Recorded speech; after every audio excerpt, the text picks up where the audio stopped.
Okay, welcome to lesson 6.1. We're going to be working with properties of exponents. And I probably would recommend that you turn to page 170 to 171. We're first going to kind of go over a lot of the core concepts. So you may want to take some notes on those pages. You're going to learn about zero, negative exponents, all the other properties of exponents, and then possibly solve some real life problems. So we're going to start with this one. You may or may not have seen this before, but when we're talking about the product of powers property, so look what happens here. It says, A is going to be a real number, M and N are integers, and to multiply powers with the same base. So here's the key. They have the same base. You add their exponents, right? Think about this. 4 to the 6th power means that we have 6 factors of 4. And then we're multiplying to that 3 factors of 4. So how many do we have in all? 1, 2, 3, 4, 5, 6, 7, 8, 9. 4 to the 9th power, okay?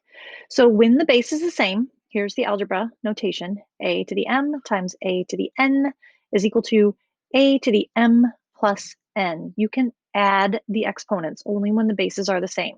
All right. Now, likewise, or conversely, I guess, is the quotient of powers property. So in this case, when we're dividing them, all right? So I'm going to come over here to the left. What happens when we have 6 factors of 4, or 4 to the 6th power?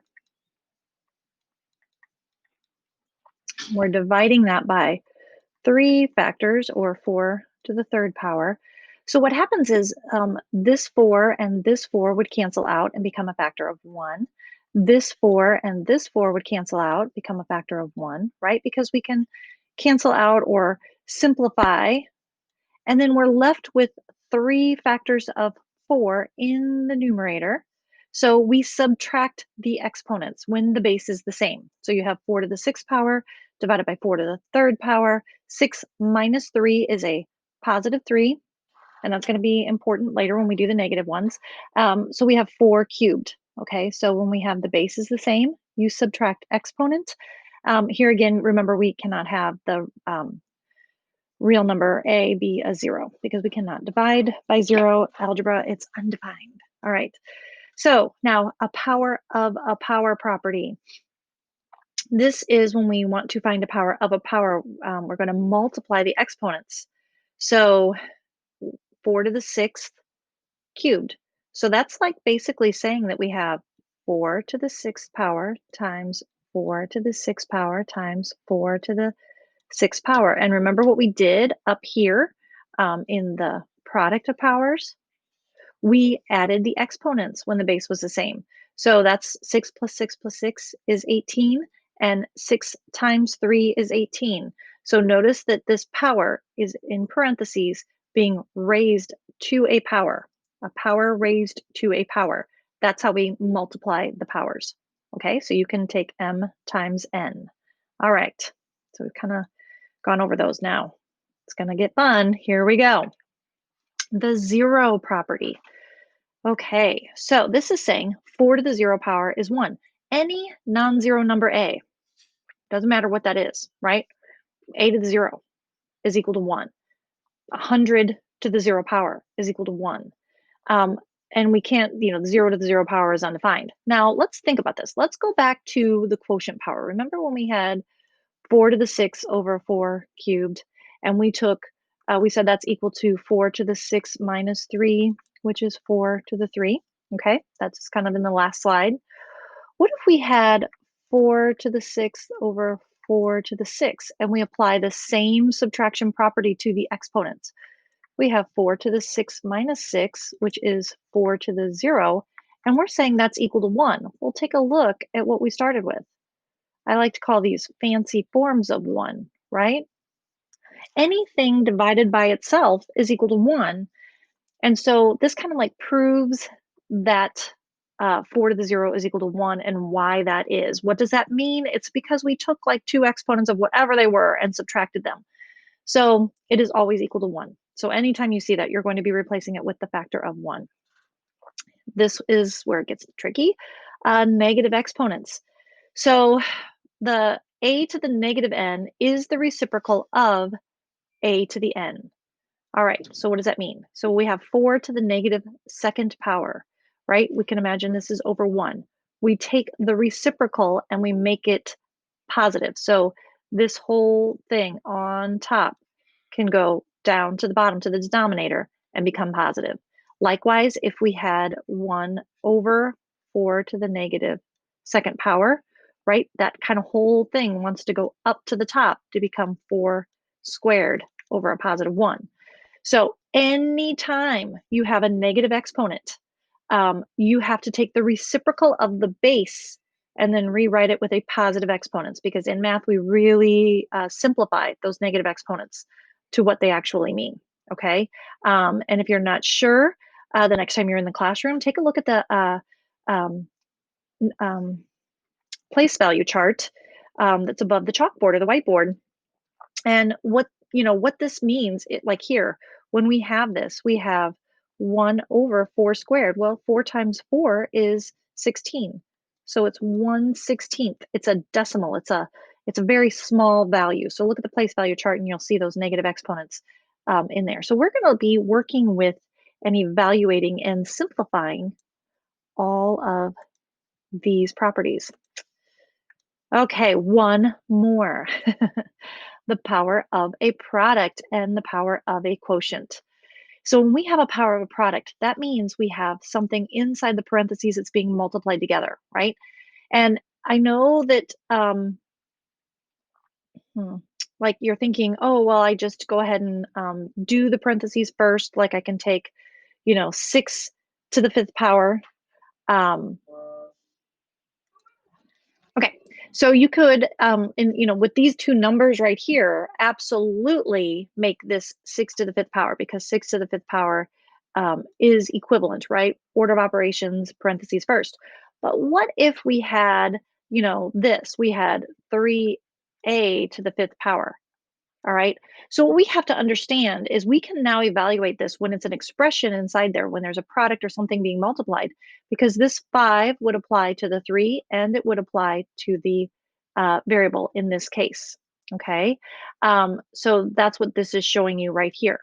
So we would have to take, this would equal 3 to the fifth power times a to the fifth power. And 3 to the fifth power, if you evaluate it, is like 243. So we'd have like 243a to the fifth in the simplified form. Okay. Here we have the quotient, power of a quotient. And so same kind of thing. It's like we have to distribute this 5 has to be, it's 3 to the fifth and it's being divided by 2 to the fifth. So we have that. Now the bases are not the same. We cannot simplify this any further other than evaluating it. Okay, so keep that in mind. All right, and we're going to have a lot of other things that'll come up with these as well. So let's give some of these a try. So in your student journal, now these examples are on page 172. -2 to the 0 power. Now this brings up another point, right? Well, anything to the 0 point power is 1. All right. But notice how we have this in parentheses. So in parentheses, what you're taking is -2 is the base. What if I had this? This would not be equal to 1, okay? This would be equal to -1. And here's why. Because the only thing, it's kind of like taking a -1 times 2, and the only thing being raised to the 0 power is the 2, not the negative part of that, if that makes sense. So negatives become very tricky. If they're inside the parentheses, you evaluate them with the exponent. If they are not inside parentheses, as in this example right here, then you have to take them as -1 times whatever is being taken to the power. Okay, so this is the answer, however, to number 2. Number 3, we have 3 to the -4th power now. Anytime we have a negative exponent, we want to take the reciprocal of the base and then make the exponent positive. So 1 over 3 to the 4th. Now, I'm not sure if we're going to keep this as Nope, we're actually going to evaluate it. So in big ideas, it'll probably want you to evaluate it. And then you take 3 to the fourth power. On a calculator, if you want to do this, we have a couple keys here. Let me maybe kind of show you what those are. So here's how I would put this in a calculator to get 3 to the fourth. Obviously, it's going to be 1 over and then 3 to the fourth power. You could input the 3, right? Hit the key with the 3 on it. Then find the key that has this, and it's above the division sign, and it says y to the x, and this is just on the 30 x calculator, the basic calculator. That one, if you can see it. All right. And then what you've done is, okay, so 3 becomes the base, and now you hit this button on your calculator, it's waiting for the exponent, which is 4. Okay, so if you hit 3, y to the x, 4, and then equal, it evaluates to 81. Okay, so if you have any questions about that, or we can work on the calculator stuff in class for sure. Let's keep going. Oops. All right, now we want to evaluate these. So let's give this a try. Number 6. Now we have a negative exponent. Is the -3 in parentheses? No, it is not. So the 3 is the only thing, and which isn't a big deal. It just means that this -1, so it's like -1 times this 3 to the -2nd power, and we have 2 to the -3rd power. Now remember, this will go down to become positive, and this will go up to become positive. So this -1 is just going to make the whole thing negative. Um, so we'll get -2 with a +3, and that'll be divided by the 3 with a +2. And then we can evaluate this, right? We have a negative um, 2 cubed, which is 8, over 3 squared, which is 9. Okay, so what we had to first assess was that this was not in parentheses for number 6, because if it were in parentheses, right, if you had -3 to the -2nd, that's equal to like 1 over -3 to the 2nd. Anytime you are evaluating a negative and the exponent is even, a negative times a negative is a positive. So this would have been positive had that been in the parentheses. So it's going to be really tricky to evaluate those negatives. That's why I like to, when it's not in parentheses, use a -1 factor so that I can evaluate that separately. Okay, over here we have, here's a perfect example where we have that -7 to the 0 power, not in parentheses, right? Because -7 in parentheses to the 0 power is a +1. But when it's not in parentheses, it's like taking, so we have 4 to the -1 over, and then we have this -1 times this 7 to the 0. So we have a -1, okay? Now, this -1 right here, right? That wants to go down to become positive. So the -1 just makes the whole thing negative. And then since 7 to the 0 power is equal to 1, we'll have a numerator of 1, and it will be a +4. So -1/4 becomes our solution, or our evaluated simplified form for this. So if you have any questions about that, please jot that down. And we, of course, can do more examples in class. All right, we're just going to keep going. Okay, I want you to try number 11. I'm going to let you try number 11, and I'm going to start working on number 14. So pause the video for number 11.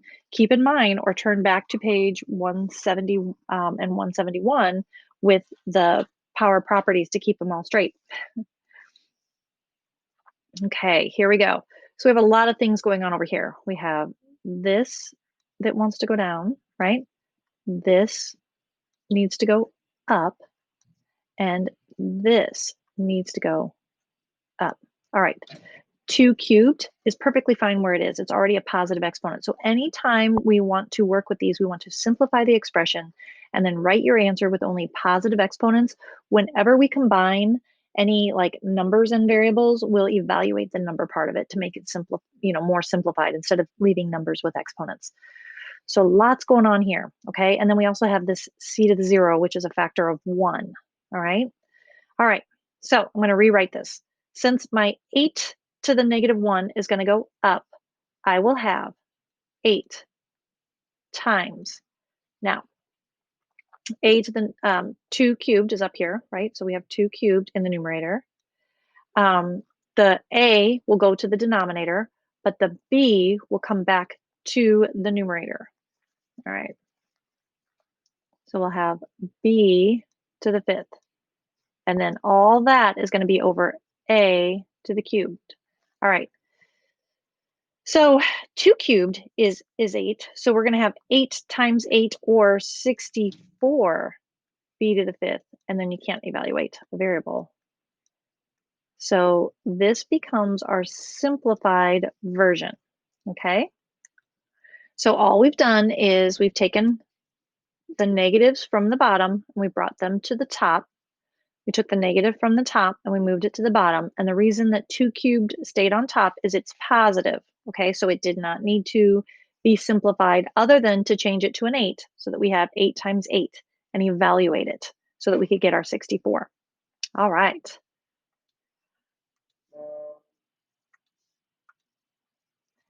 All right, using the properties.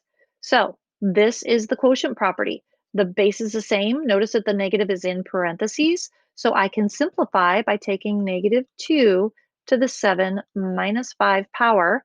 That means I'll take negative 2 squared, and that means negative 2 times negative 2. And so my simplified version is actually evaluating it to 4. Okay, go ahead and pause the video and please evaluate number 17. Go ahead and take it to the numeric value and answer the question. Thank you.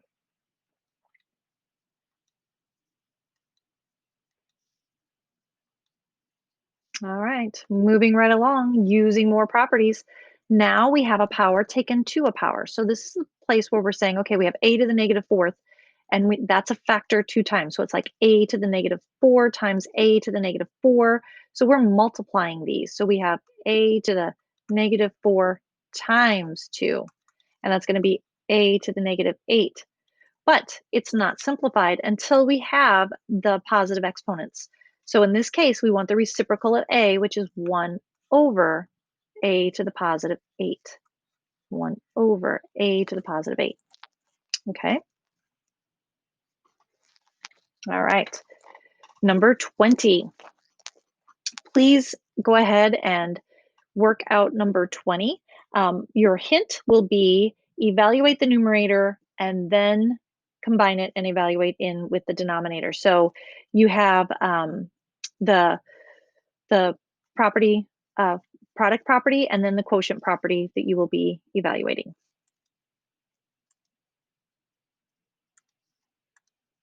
All right.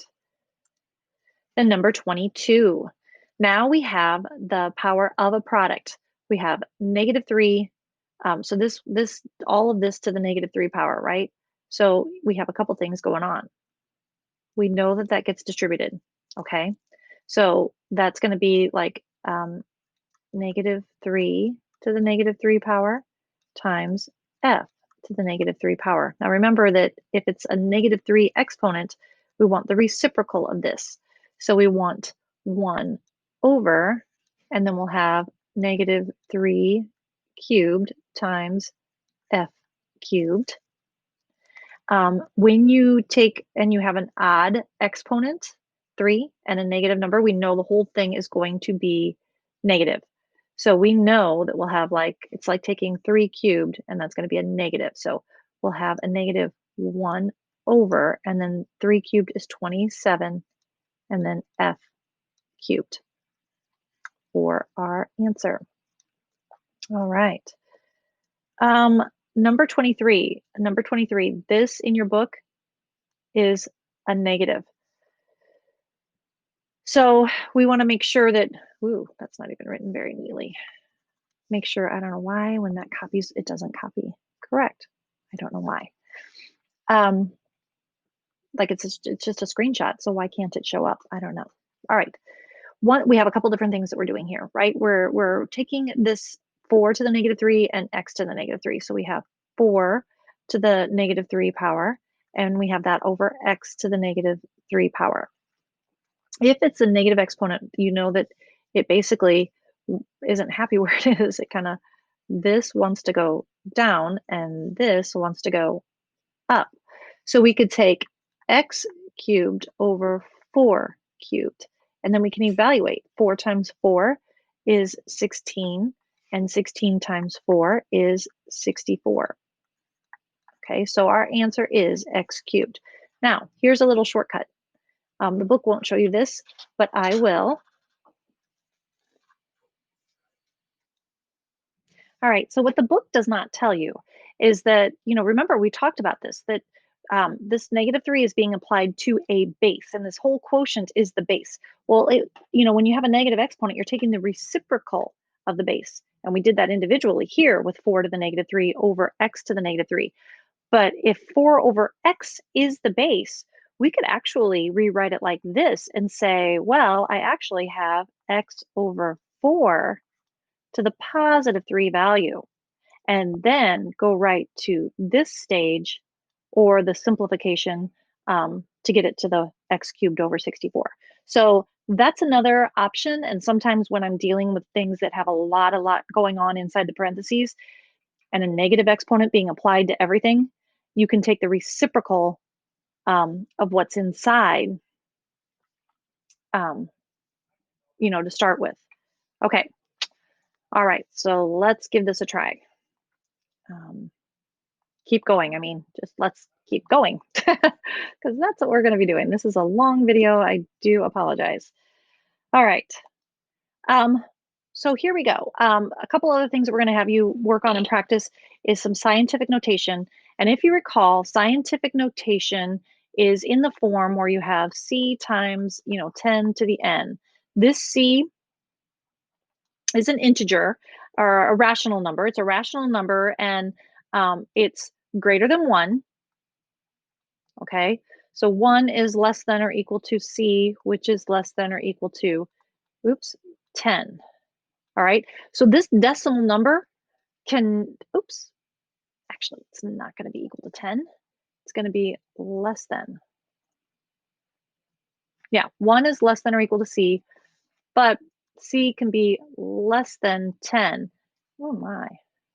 All right, because it could be like 9.99999. It could be whatever, but it cannot be 10 because 10 then could be written in scientific notation once again. So you can always move the decimal. So you want this version of C that is like a number point something else, right? Like a decimal number. It could be a whole number like 3, one integer, or like 1.5, but we wouldn't want it to be 15, or we wouldn't want it to be 31 or anything like that. So if it's greater than 10, it's 10 or greater, it can still be simplified into scientific notation. N, on the other hand, this exponent can be negative or positive, right? It's an integer. Positive values indicate large numbers, and by large numbers, I mean greater than 1. In the world of scientific notation. Usually, this is how mathematicians and scientists deal with very large or very small numbers. Negative exponents are to the right of the decimal point, are very, very, very sometimes cumbersome decimal numbers, and that's why we use a negative exponent like a -5. All right, so when we are using and doing operations with scientific notation, we can take the decimal number part that is C, and we can break this up, and we can say, I have 3 times the decimal 1.5. All that then will be times my powers of 10. So 10 squared times 10 to the -5. This will allow you to simplify it because the bases are the same. Now we can add the exponents. So when we multiply 3 times 1.5, let me use my calculator real quick. 3 times 1.5, it's going to be 4.5, isn't it? So it's a decimal. So it is a decimal, and it's already in the correct notation because 4.5, 3 times 1.5 is 4.5. It satisfies. It's,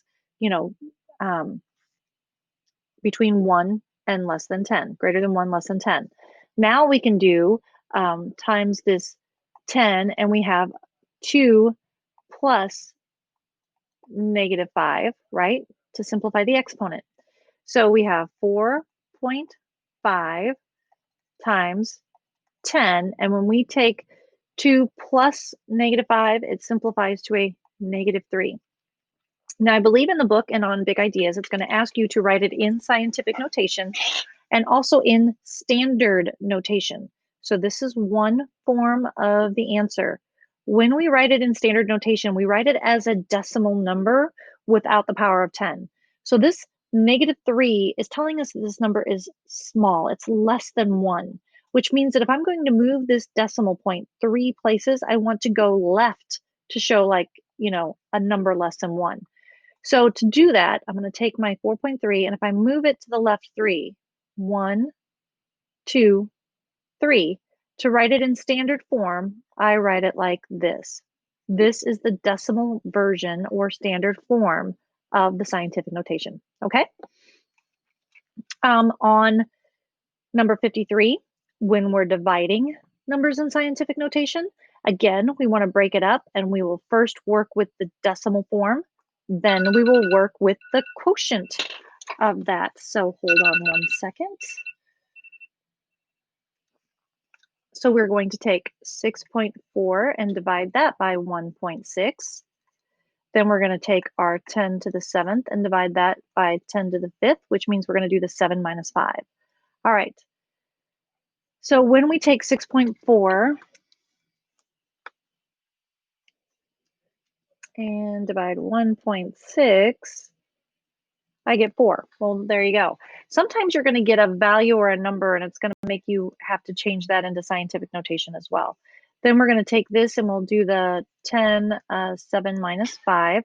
So 4 times 10 squared. This is the scientific notation, and I want you to pause the video and go ahead and write the standard notation. Or not write it, but answer the question to get the standard notation. All right.